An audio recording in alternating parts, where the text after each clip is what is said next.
Hey guys, got another pin video here for you. Hope everybody's been doing well and has had an amazing holiday season so far. Now, for those of you that saw my pin video last week, it was more of a pin mail video. I received two fountain pins, and the one that you see in front of you was one of the pins I received, and I asked you guys to tell me which fountain pin you wanted to see, and the consensus was definitely this one. Now, this fountain pen that you see in front of you is an LIY fountain pen. For those of you that don't know, LIY stands for Live In You. Somewhat of a newer Chinese fountain pen maker. I mean, they've been around for a little bit, but I think a lot of people know more about them. They're definitely in that kind of higher price tier or higher price bracket. Now, this fountain pen is actually the Live In You or LIY Shiwu. Now, I've been wanting to get one of these pens for quite a while, and one of the issues was that I really want to pay the amount of money for the pen, and I decided to splurge and get this fountain pen that you see in front of you. Now, the one that I had been looking at prior was the LIY Cheyenne or Shein, I think is how you pronounce it. And if you really put the two side by side and compare, they're kind of similar. This one definitely has some different colors, such as these blues and some of the green hues that you see in the pen. But I think they're both very striking pens to look at. Now, the specific line of pens that these are made out, or that they're called, is actually the LIY Shiwu. And then the different colors actually have their own name as well. So it's a little bit confusing on how all of that works, but that's the best way I can explain it. Now, I am going to put a link in the description to a very interesting article. For those of you that love collecting Chinese fountain pens, I think a person that you need to know, their blog is Frank Underwater. Does a great job kind of talking about new releases for Chinese fountain pens, talking about the different companies and, you know, kind of their reasoning for launching pens the way that they do and all of those different things. But he did a very interesting interview in one of his blogs with the creator of LIY, and that person's name is Eason G. And if I tortured the name, I apologize, but definitely check out the article. It's a very short read, but very interesting information, and really just how passionate Eason is on fountain pens and how his company kind of created, and even gets a little bit into how it is in the Chinese fountain pen world. I didn't realize how competitive it actually was. So let's talk about this specific pen here. Now, for those of you that did not see the last video, this is actually the pen coffin or the pen case that the pen comes in. And I was really impressed with the packaging. They did a great job packaging the pen, and just simply slides out here. You know, just a regular cardboard material. No complaints about it. And then you also get this pen sleeve here. And I got this with my other Live In You fountain pen that I ordered, my Me Too, and I really like these. I use my other one quite a lot. It actually has a pen BBS pen in it right now, but you'll notice that there's a little inner sleeve in here to hold the pen, and it really holds the pens and snugs them and makes sure that they're very secure. Now, looking at the actual pen itself, we're going to start at the very top here, and you'll notice on this cap finial we actually have the Live In You logo here. The only place on this pen really that tells you that this is in fact a Live In You fountain pen. There is no other branding on this pen anywhere, which I actually love that. That is, I think, an awesome idea. Just put your logo right here. I don't think it's something that really just stands out and is right in your face. And let this material do the talking for you. Now, this is a resin material. Now, I did find out in the article that Frank Underwater did that Live In You or Mr. G actually imports all of his resins and acrylics from the United States. So this is something that was more than likely or definitely made in the United States, imported these rods, and they machined them, and here we have a pen. Now, you'll notice this pen is definitely minimalistic as far as it has no clip on it, nothing else, no branding, no additional metal pieces anywhere on this capper body, and I think that is amazing. It just let that material do the talking for you. It is beautiful. One of the things that I love is when I'm writing with this pen and you kind of look down the pen and you see the back of this barrel, you really see all of those color textures, the depth in the material. It is very, very beautiful in person. I definitely, I know a lot of people are really enthralled with the Moonman M100's materials and how premium they look. I definitely think this one definitely looks beautiful. And again, it's a little bit of an oversized pen, so I think for those of you that have larger hands or really enjoy oversized pens, this is a great pen. Now, another thing you get with it is you actually get this little pen stand, or pen rest, I should say. And of course, it's made out of the same material, which I think is a nice touch. You've got a pen that doesn't have a clip or anything to stop it from rolling away, so you get a little pen stand there. Works very well, does the job. Now the cap takes about a little over 1.5 turns to come off, so it doesn't take super long like we've seen with other fountain pens like this. And of course, this section is made out of the same exact material as the rest of the pen, which I love. Now you do have a slight step down here from the barrel onto these threads, but the threads are machined very nicely. If you're someone that holds your pen up much higher, I really don't notice it at all. I made a point to kind of write like this, and it really didn't bother me at all. Now this section is elongated. It does, however, taper down just slightly, and then it flares back out at that end. So if you hold really close to the nib, you definitely have a nice little nudge here to kind of let you know where your fingers are at and give you kind of that stopping power, so to speak. But this section, I think it's a nice size and a nice shape. I think that they kind of learned a little bit. The Live In You Me Too, one of its biggest drawbacks is the section on it is very, very thin, and sometimes can create some hand fatigue because of how thin the section is. Kind of like writing with a ballpoint pen. Now, you do get a Schmidt nib with this. Now this is not a number 5. This is actually a number 6 size nib. So a very nice size nib. I think it's perfect for this size pen. Of course, you have your Schmidt converter on the back, which a lot of people are very familiar with if you've been using Schmidt products. Now this is a full complete setup. So it has the housing that actually screws in, which I'll show you kind of how that works. And you can even see some of that through this material. And I failed to mention this material has some really nice and interesting transparent properties to it. Now, taking off the barrel, we're going to reveal that Schmidt converter. Now this is the downgraded converter, so to speak. I wish it was the converter that had the metal parts and stuff, but hey, it is what it is. I can always switch it out or buy a different converter down the road if I wanted to. Of course, a twist or screw type converter, piston converter, works well. Haven't had any issues with it at all. Now you may be asking, why do we have this metal collar right here? Well, there's 2 reasons, at least from what I've been able to learn. The first reason, number 1, is this actually is a threaded collar that allows this complete nib housing to screw in, and I'll kind of show you guys that here in a moment. And the second reason is it's supposed to add more weight to the pen. This material is very lightweight, and I don't really think that the second reason should have been that important. I feel like the pen has perfectly fine weight, and you'll see whenever I put the weight on the screen here in a little bit, but I don't think there's any issues as far as that this would be a reason to have that. I do understand from the machining part of it, the pen for me would have been perfect if we had like an ebonite feet that was friction fit, kind of like an Indian pen, but it's not. So this is what you get, so to speak. So you do have to screw this in, of course. So one downside, you can't eyedropper the pen. Now, looking at the inside of the barrel, you'll kind of see how that's machined. You'll notice that it's not completely hollowed out, which I think, again, I like that part for the fact that it does provide a little bit more weight to the pen, because essentially you have more material on the inside part of that barrel. So it makes this barrel feel heavier than it otherwise it probably would have been.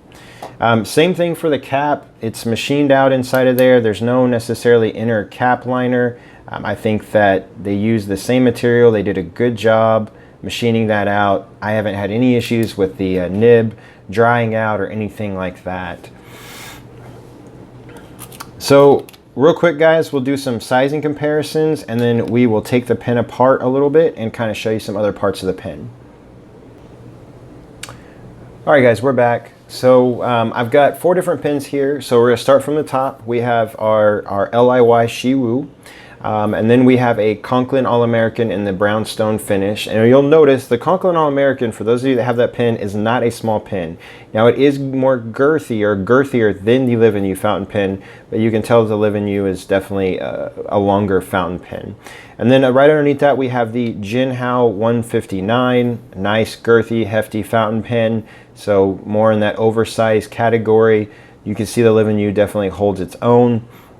And then on the bottom here, we have a gigantic fountain pen, and that's the Gamma Jumbo Acrylic fountain pen. Now, weight-wise, the Live In You is definitely going to be on the smaller end of the spectrum as far as weight goes, just because of the material it's made out of. Let's see how the pen looks now uncapped. Now here we see all 4 pens uncapped, and you'll notice the Live In You definitely holds its own against the other 3 fountain pens. Again, the Gamma, there's really not a lot of pens that are much bigger than that fountain pen, but you'll notice that it's a nice elongated fountain pen. For me, all 4 of these fountain pens, there's no need to post these pens. However, you technically can post these 3 fountain pens. The Live In You is not postable. So I just wanted to show that real quick. This is not a pen that is meant to be posted. That cap is not going to fit on there. But again, it's not a pen that I feel like needs to be posted, of course. All right, guys, so here we see the pen mostly disassembled. I did not fully disassemble. Fully disassembled would be literally taking the nib and feed out of the housing, but I wasn't gonna get ink all over my hands just for that one. So kind of really, I think the main thing I was wanting to show was the reasoning for this metal piece here. Now you'll notice that you'll see those threads right there, and that's kind of where your converter goes down through there. And really essentially what it does is this piece just slides right into this section here, and then your nib and feed housing goes down in there, and it's threaded, of course, and it screws right in.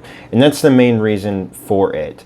Now, one thing you may recall in the Live In You Me Too, that one is threaded differently, and where it's threaded into the barrel, so you have hypothetically could obviously eyedropper that fountain pen. So probably really the one downside to this overall setup is just the fact that you can't eyedropper the pen, but for me, really no main complaints that I have. Now I did go and buy another one of these nib and feed housings, and the main reason for that is I really just wanted a medium nib versus a fine nib. So I did buy another one so I could switch that out, but I am going to use the fine nib for the writing sample because essentially that is the nib that comes with this fountain pen.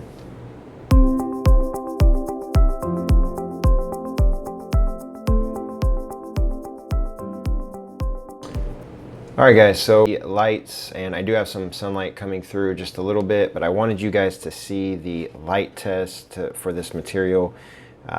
Really show off this material. And this is probably one of the prettiest materials. I mean, underneath the light, just working this through. Now this is the actual barrel, and I mean, just look how beautiful that is. Kind of see it through the other end. Again, just some really cool transparent properties, but just so much depth in the actual material itself. Now let's look at the cap here. Again, same thing. You'll see a lot of different colors coming through. Again, just a beautiful material. Can't really see that top very well because of that medallion up there, but really interesting. All right, so up next, guys, we're gonna do a writing sample, and then I'll talk about what I really like about the pen and things that I don't like. See you in a sec. All right, guys, we're back for the writing sample, and we're gonna jump right in. So again, this is the Live In You. And this specific color model is the Shiwu. The ink that I'm using today is Pilot Oroshizuku. It's Konpeki, probably my favorite ink that I own. And this again is the fine nib that comes with the pen. And I will be changing it out to a Schmidt medium nib as well. Now, you may ask real quick, why did I not just change it out to like a Yovo or something of that nature? And the reason being is there's a specific cutout in this nib that only fits in this nib and feed housing. And I know when I was reading that there are some people that have been able to modify other nibs to fit in here. I didn't want to go through all that trouble, so I just bought another Schmidt nib. Now, a quick writing sample.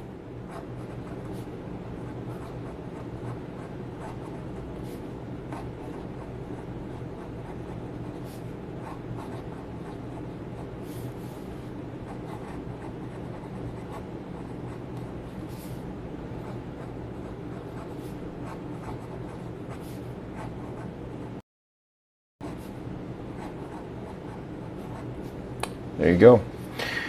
Now with this nib, you're not going to get a lot of line variation per se, but you know, you can tell it's performing well. Now, how was the nib when I first got it? So this nib was very, very scratchy, and I had to really work on this nib. This is probably really the only complaint that I have about this pen at all was the nib when I received it. It was very scratchy. I had to use micro mesh. I had to actually take the nib apart. One thing that I noticed that the tines were somewhat misaligned, so I had to work on those. Use some micro mesh and really kind of got the nib much smoother. And then I finished that off with a little bit of Mylar paper because I still wasn't fully satisfied. One of the main issues was when I did an upstroke like this on my writing, I got a lot of grinding. You'll notice most of that's gone, but you'll see there's still some slight inconsistencies with it. My downstrokes are fine. This cross stroke actually is not bad. So it's just that specific upstroke. Did a lot of work on the micro mesh. I mean, it was so bad that I was like almost peeling away paper, and very frustrating, very disappointing. But that was the main issue with this pen. I did buy another nib, and I probably would have done that either way. And it is what it is. Now, I paid $89 for this fountain pen. Now, the question is it worth it? Am I okay with my purchase? For me, I'm fine with the purchase. Yes, I could have gone some other routes. I could have gotten, for instance, a Pilot fountain pen and gotten a gold nib for probably around that same price, maybe a little bit more, a little bit less. But this is a pen that I think the material is gorgeous. I really kind of wanted to see what it was like in person. I don't regret the purchase at all. I can easily work on a nib, make it better, or purchase another nib. Now, you got to then think you're adding more to the cost at that point. For me, it's not that much of an issue. I was fine with it, but it may not be okay with other people. Second Schmidt nib in a row that I've gotten that I was disappointed in. My Moonman M100, as you guys might remember, was very scratchy as well. So that part, very disappointing, very inconsistent with the nib quality. Now, I did read in the article that LIY is also looking at potentially using Bach nibs as well in some of their upcoming fountain pens. That would be amazing. I don't know though if that's going to add to the price of the pen. I would imagine that it would probably add somewhat to the price of the fountain pen. With that being said, everything else about the fountain pen I love. I like it. It fits nice in the hand. It's a really nice size, for at least for me. The materials are stunning and gorgeous. I don't really have much else to complain. The two complaints I have is the nib quality and the fact that you can't eyedropper it. But for me, I don't really eyedropper a lot of my pens, but that could be a minor complaint for some other people. It does suck though that the nib was not good, because at the end of the day, you buy a fountain pen to write, you want it to write out of the box, and this one did not do that. I spent probably 30 minutes altogether trying to get the nib to write properly. So that is my biggest complaint. You'll notice that the writing sample wrote well, but isn't going to do that every time. So that is it for me, guys. An expensive Chinese fountain pen, is it worth it? For me, I would say I enjoy it. I don't know though if it's worth it for everybody, especially if the nib doesn't write. You can probably get a really nice material in such a Pen BBS or a Moonman fountain pen for a much lesser cost. So you've got to really put that into perspective. While I do believe the material is beautiful, I don't know if the pen's worth it for everybody. Hope you guys enjoyed the review. I will be pulling up a review next week for this guy. I have not even inked him up yet, so stay tuned for that review. Guys, until next time, I'll talk to you later. Bye-bye.